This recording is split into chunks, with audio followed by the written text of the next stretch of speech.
Bismillah ar-Rahman ar-Rahim wa bihi nasta'in. The floor is open. If anybody has any questions, you can just raise your hand. Anybody has any questions? The floor is open. Yes, brother. Now. Recently we see on the TV Muslim brothers committing suicide. Is that really martyrdom? Your opinion? Okay, this is a question that is now on the level of iftar, of the muftis. And there's two major opinions about this at this point in time. The asl, the basis for Muslims is that we don't commit suicide, we don't kill ourselves. That is the basis. And it is reported that there was a person who was in a battle and he died. And the Prophet ﷺ said, he's in the fire. And so nobody knew why he said that. But then when they described how he died, he had a spear in him and he killed himself. Right? So that is suicide, or is intihar. So some of the scholars are taking that position, that there's no possible way. Other scholars in Philistine and other places have taken the position that in this case it's not suicide, because the person doesn't intend to kill themselves, and it's like jumping in battle. Like some people would jump into battle and they would fight, and then they knew they were going to die, but their intention is not to kill themselves. So as long as they're not killing non-combatants, you're not supposed to kill people who are not fighting. But in the case of Palestine, it has become darura. It has become necessity. وَالضُّرُورَاتُ تُبِيحُ الْمَحْظُورَاتِ. And necessity makes permissible what is not normally permissible. So because of this, the scholars there have said that the intention is totally different, and this is a special situation, and they have permitted this thing. But that is the job of, I'm not a mufti, that's the job of the mufti, and they have made this decision there, and they've decided that it is permissible. Allahu A'lam. Allah knows best. We only ask Allah to accept, a person, whatever a person's intention is. May Allah accept their intentions, man. May Allah accept their intentions. Any other questions? Yes, brother. How do you think you'll recognize your leader? Excuse me? How do you think you'll recognize your leader? Good question. The leader, in what sense do you mean the leader? Okay, there's leadership on different levels. You're talking about the Khalifa of the Muslim world? Okay, well...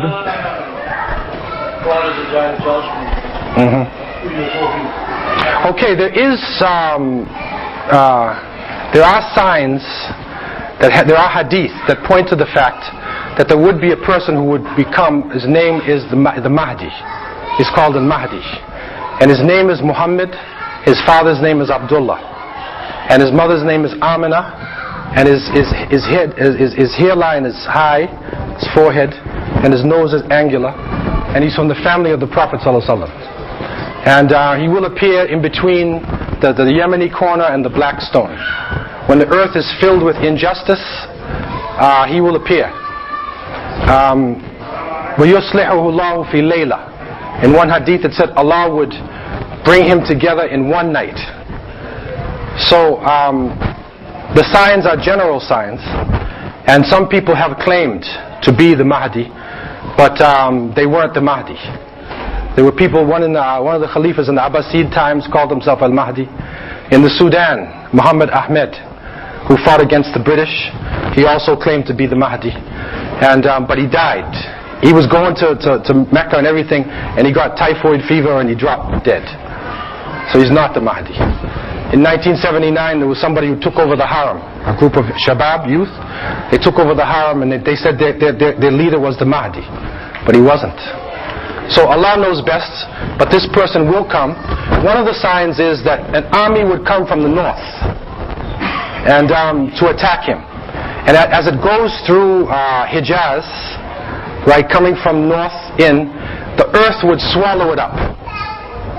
So in 1979, when this person, whose name was Muhammad Abdullah, by the way, and he was from the Ashraf, and he was in there, and the strategic forces were coming from Tabuk, that's in the north. So everybody was waiting to see if they were swallowed up, that's him. But they weren't. And they made a terrible mistake. And so the problem is we cannot fill in the signs ourselves. We have to have patience to wait for this person to come. But Allah will give him authority. And it will be clear in terms of his leadership. We always got to look for his piety, his practice of Islam, and then these signs. There's a number of hadiths where you can see the details about him. Okay? But inshallah he will lead an army then from Mecca north through Medina, and then up into Philistine area and Blad al-Sham, up into there. So this is how the signs basically lead it into. Allahu Alam. Many people have claimed Mahdi. We used to have one every 2 months in New York City. Everybody claimed it, man. Mujaddids and Mahdis and all kinds of people, man, he's there. But no. Any other questions anybody has? Yes, brother. We love you in Allah. Allah yubarak fik. It's a comment just for accuracy purposes. Actually, the hadith that you mentioned about the Sahabi who Prophet ﷺ has confirmed 3 times that he's going to Jannah. The Sahabi who was involved was Abdullah ibn Amr ibn al-As. He was not Amr ibn al-As. Okay, shukran. Jazakallah. Jazakallah khair. The other thing is that on Mu'tasim, when that lady asked for his help and he threatened that the enemy, actually they did not release the woman. He had to go and fight for her, and he opened Amuriya, which is a town in the Anatolia. Okay. He opened it, he conquered the Amuriya for that lady. Actually there was a big fight in Amuriya.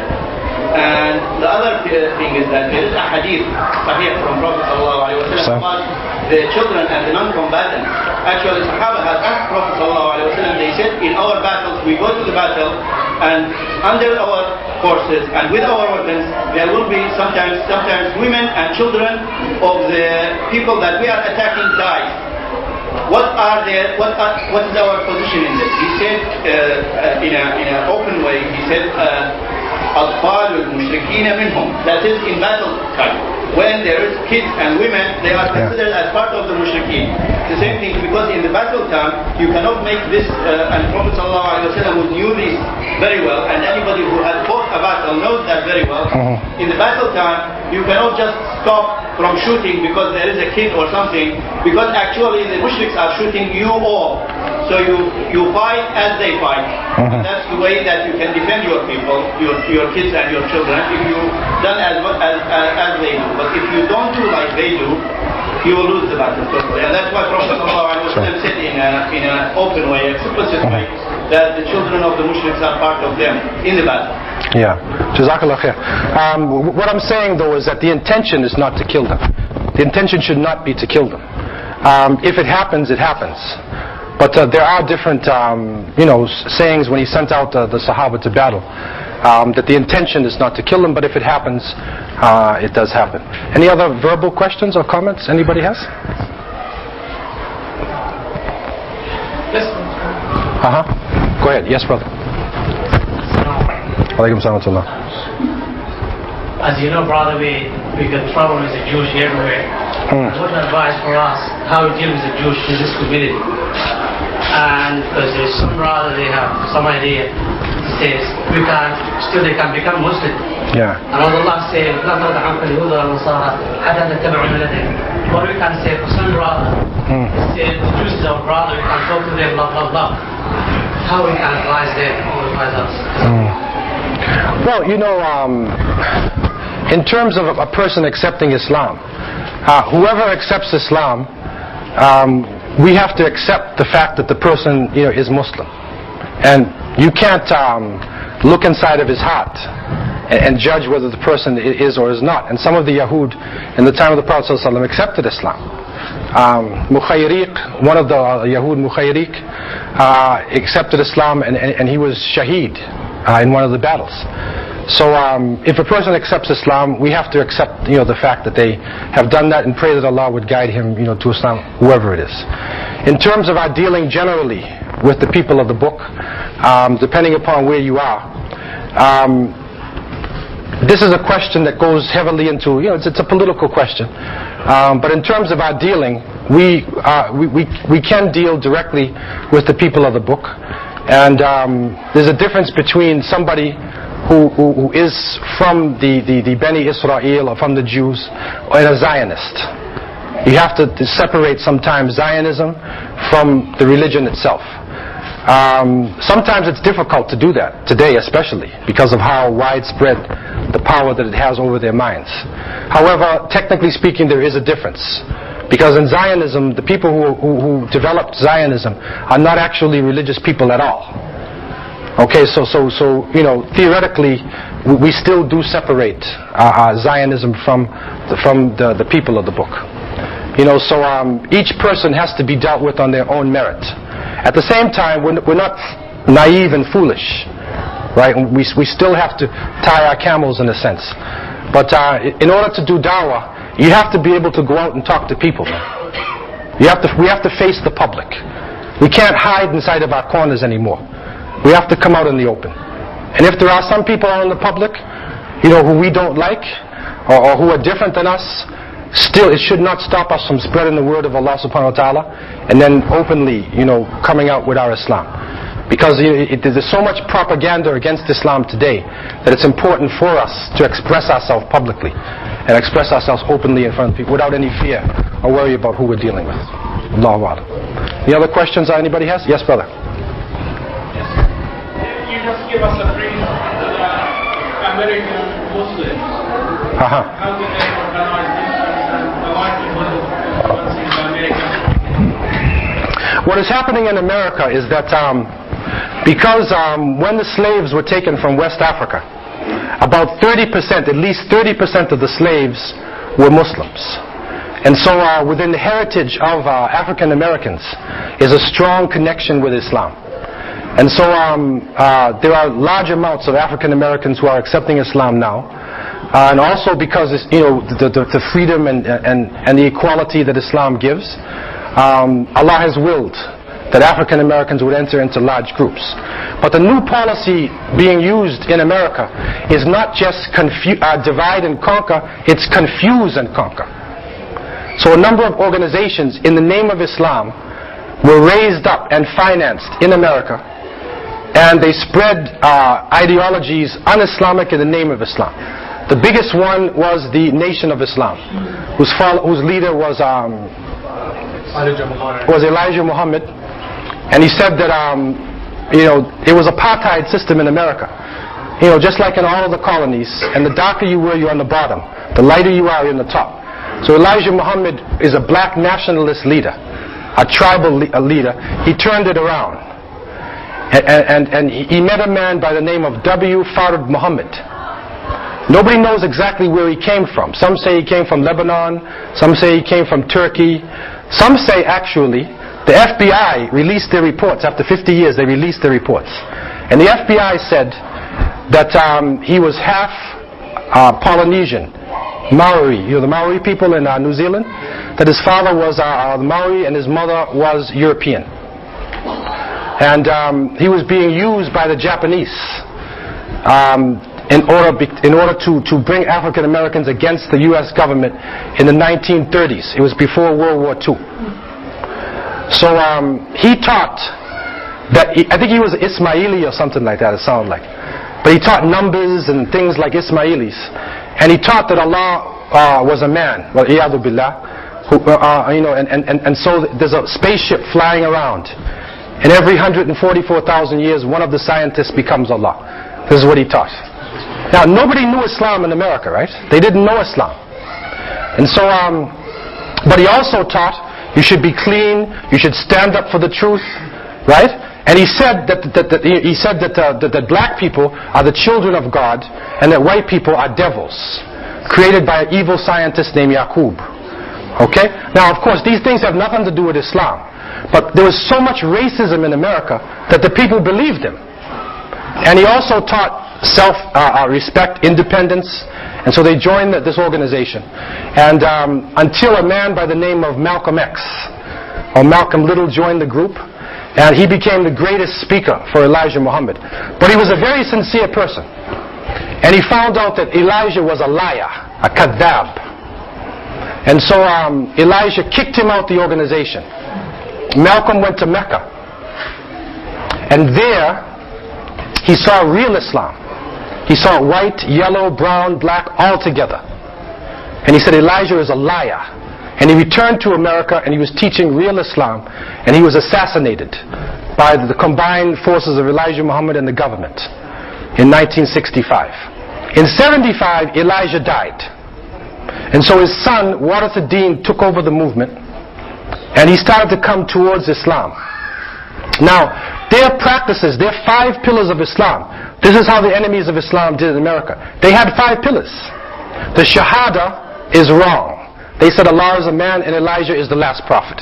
Wa'iyadhu billah. Salat, they used to make sitting down on a chair. Fasting, they used to fast in December, not in Ramadan. Khalaful Yahud wa Nasara. Be different than the Jews and the Christians, so they had to fast in December. They used to make Hajj to Chicago, not to Mecca, right? And so then Warith ad-Din took over, and Malcolm X, his best student was a man named by Louis Farrakhan, who is a nightclub entertainer. He's a singer, right? And Malcolm taught him how to speak. And he copied everything about Malcolm. He lived underneath him and became his student. And so he took over the leader. He speaks out. He's strong against civil rights, injustice. He speaks out. But when it comes to Islam, he's confused. And this is the problem, because at some times, if he comes amongst Muslims, he seems like a Muslim.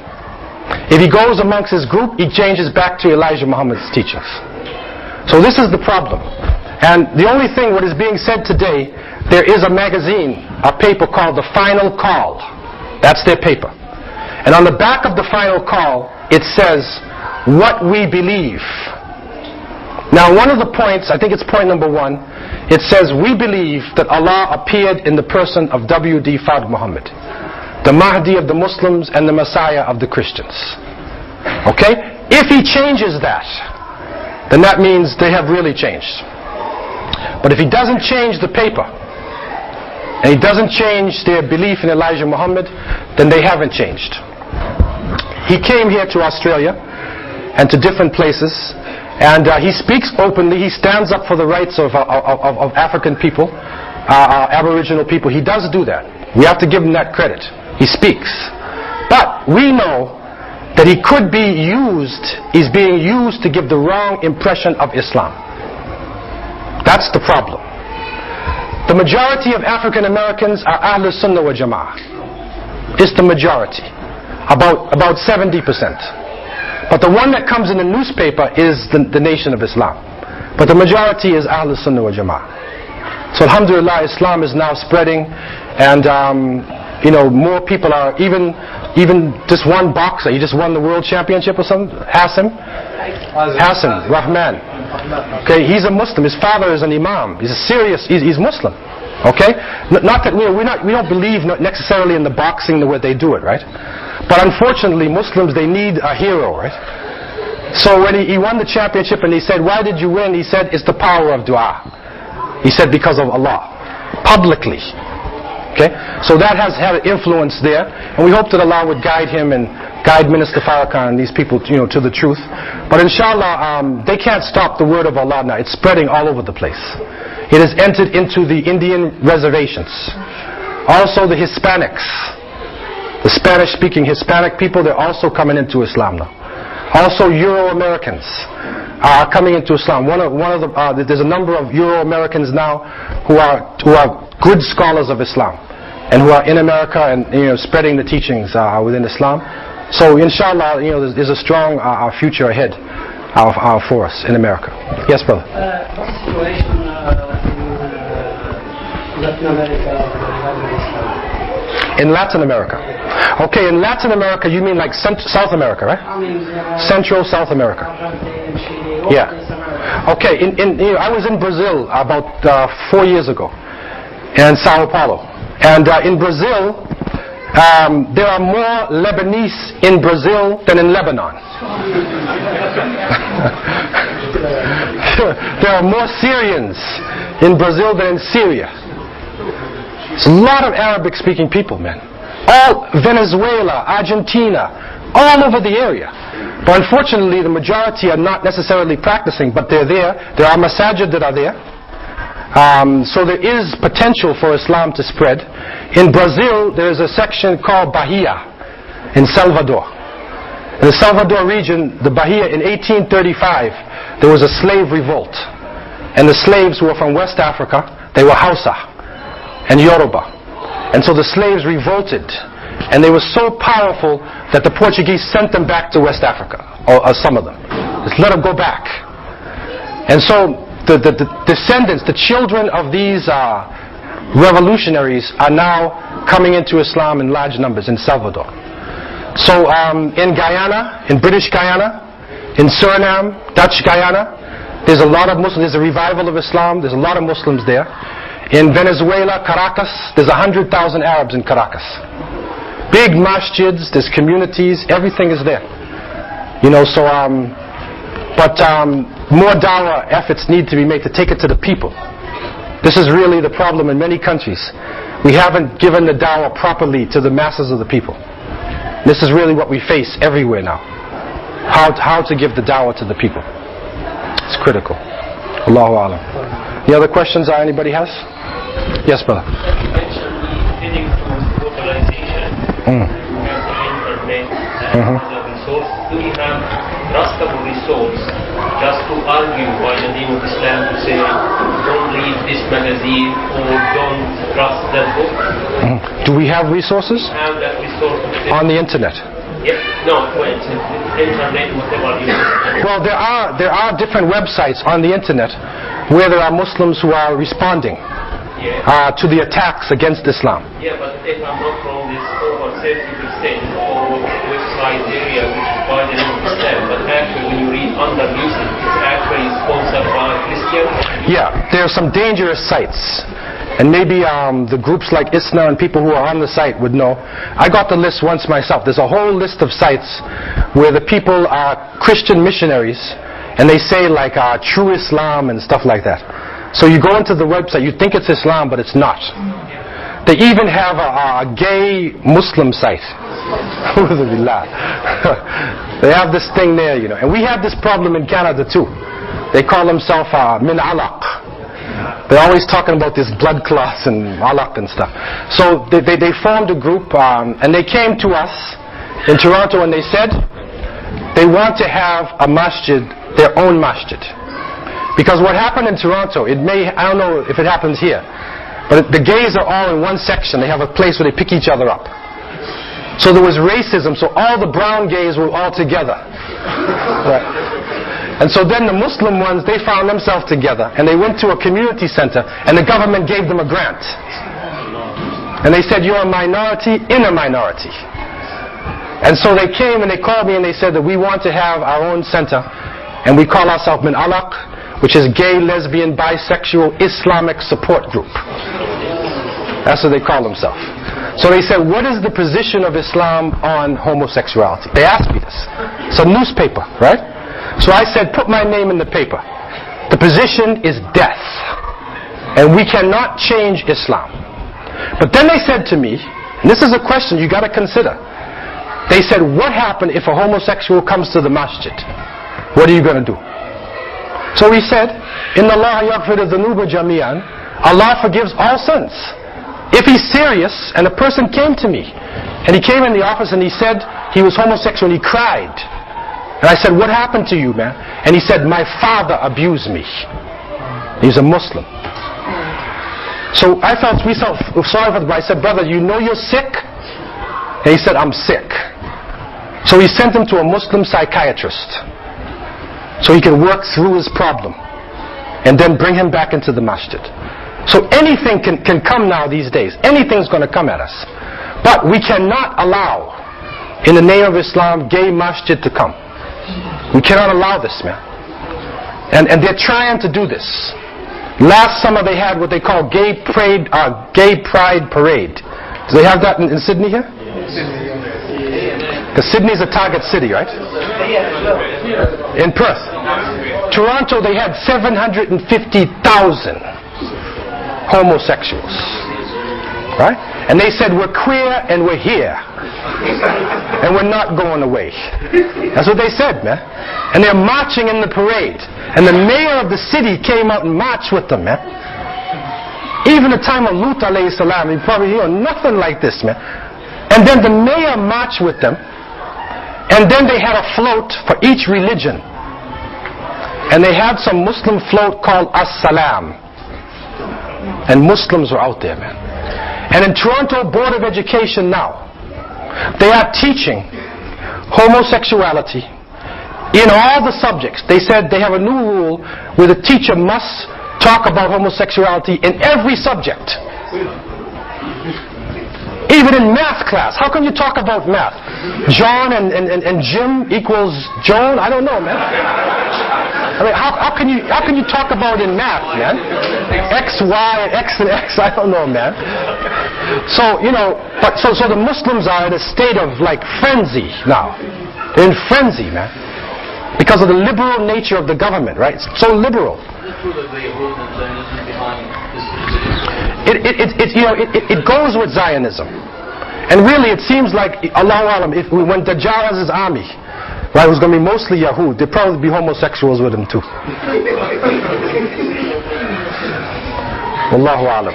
Any other questions anybody has? I'm going to take well, the brother here. I was just going to make a point about how that group approached you, the gay group. I was going to say that nowadays I think you need like 2,000 followers and it's an actual real religion. If they believe in the same thing you do, it becomes a legal religion. So there's actually, after the movie Star Wars, a religion in LA now starting called Jedi Knights, where they believe in the... And that's the reason why in San Francisco they also have Satanism. They're followers of Shaitan. A'udhu billah. Anton Levy. From that time in '64 he started it, and now it's officially recognized in the American Army. If you're a Satanist, you sign the thing, and if you die, they bring a priest of the Church of Satan. Wal-iyadhu billah. So it's reached that stage and that level in terms of the situation. And we ask Allah to protect us from this, and we ask Allah to unite our hearts and give us the strength to take this message out to every house, inshallah, in this country. أقول قولي هذا واستغفر الله لي ولكم سبحانك اللهم وبحمدك نشهد أن لا إله إلا أنت نستغفرك ونتوب إليك والسلام عليكم ورحمة الله وبركاته.